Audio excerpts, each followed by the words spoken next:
Hi అండి, నేను మీ Araku local by మూర్తిని. ఈరోజు విజయనగరం జిల్లా ఎస్కోట మండల పరిధిలో రేగం పుణ్యగిరి గ్రామంలో వచ్చున్నానండి.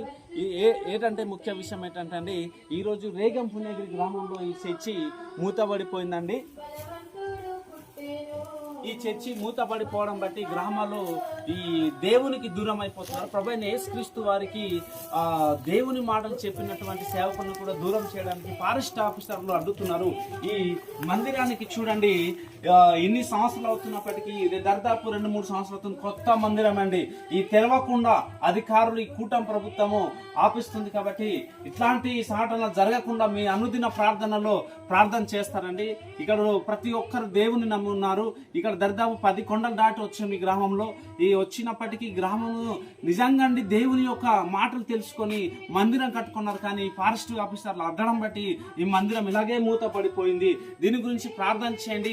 ఏ ప్రభుత్వాలు వచ్చినా ఇట్లాంటి ప్రార్థన మందిరాలు మూయకూడదని మీ అనుదినం ప్రార్థనలు జ్ఞాపకం చేసుకోగలరు. ఇదే చర్చి అలా మూయకుండా కూడబడింది. ఇదంతా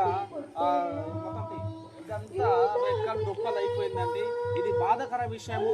మీ అనుదిన ప్రార్థనలో ప్రార్థన చేసుకొని మీరు ఈ మందిరం తెరిచేలాగా మీరు జ్ఞాపకం చేసుకుంటారని ఈ మాటలు తెలియజేస్తూ ముగించుకుంటున్నానండి. Thank you.